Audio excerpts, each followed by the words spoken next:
Hello and welcome to my channel. This is My Life for IR. Today we're going to take a closer look at the Samyang Rokinon 35mm T1.5 Cine lens.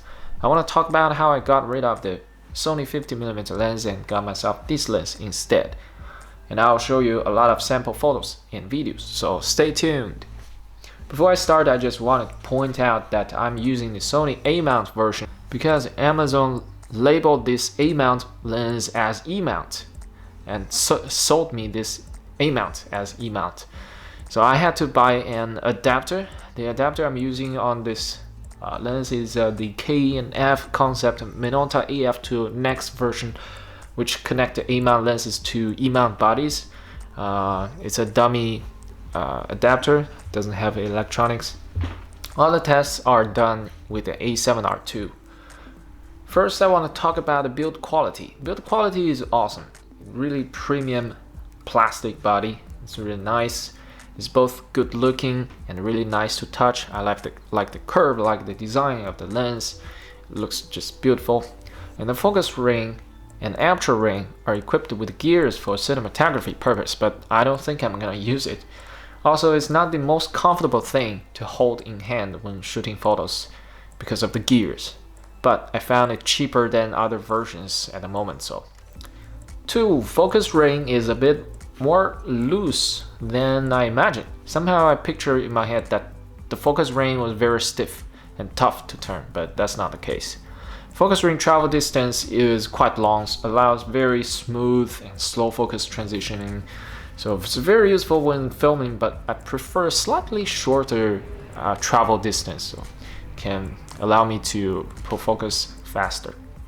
Aperture ring is obviously declicked, meaning that it doesn't make any sound when you turn it, and also there's no hard stop to limit you. You can open and close the aperture at any point you want. That's one of the reasons I prefer the Cine version over the other versions. To get this lens, I got rid of my Sony 50mm f1.8 first. The 50mm lens is a great all-around lens for either portrait or landscape or street. I enjoy using it, and I also did review of it, but after a while I just stopped using it because it wasn't as versatile as I wanted. I don't like always have to step back a little bit to get entire scene in the frame. Yet for portrait, I already own the Sony 85mm f1.8, so the 50mm lens is kind of stuck in between these two focal range. Very awkwardly, if I want to shoot portrait, I just use the 85. If I want to shoot landscape or wider scene, I use wider angle. I use zoom lens, I use wide angle lens. I found myself never use this 50mm lens, so I just got rid of it. I enjoy using zoom lens a lot. And I've discovered that oftentimes when I shoot with the 24 to 240 super zoom lens, I tend to zoom in just a little bit to make it a little bit tighter. And that's about 30 to 35mm. So I figured 35 is actually the best prime focal length for me. It is wide, yet you can really shoot some nice portraits that includes also the background. It's perfect for my taste. Next, I want to talk about the bokeh. It is simply unmatched. It is beautiful. At T1.5 or F1.4 for photography version, the bokeh is crazy when you're close up. I do enjoy some bokeh at a wide angle, such as the Sigma 16mm f1.4, but that lens doesn't create much bokeh when you are shooting a bit farther from your subject. But this Samyang T1.5 is totally capable of separating subjects from foreground and background even when you are far from the subject. So I think it's a great compromise between wide and telephoto ends, which gives you the best versatility, perfect balance between bokeh and wide field of view.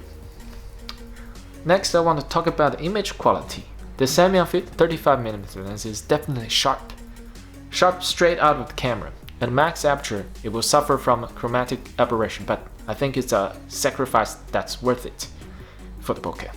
I did some comparison shots between the Samyang lens and the Sony 24 to 240 lens. Maybe not the fairest comparison, but it gives you an idea how Samyang does. So I shot these pictures both at f4, and the Samyang is just a little bit sharper in the details. To be honest, I'm also impressed that the super zoom is actually this sharp. By the way, Sony lens definitely has a weird green tint on it, as you can see here, which Samyang doesn't have it. So color-wise, Samyang definitely wins. In the end, the main reasons I love this lens is the crazy bokeh that you can create at almost any situation. The wide-angle look you get, yet you can still get nice subject emphasis and separation. The premium build quality is awesome, and the click aperture range is awesome. It is not always easy to find perfect focus, but it is very rewarding to use a full manual lens. After quitting manual lens for 2 years, it actually feels really nice to play around with a manual lens again. It adds more weight to the photographing process, and it's enjoyable to have full control of everything instead of just press shutter button.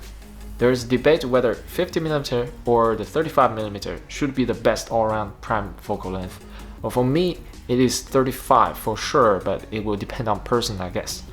Hope you enjoy watching this video. If it is helpful, please give me a thumbs up and subscribe if you want to see more similar content in the future. Thank you very much for your attention.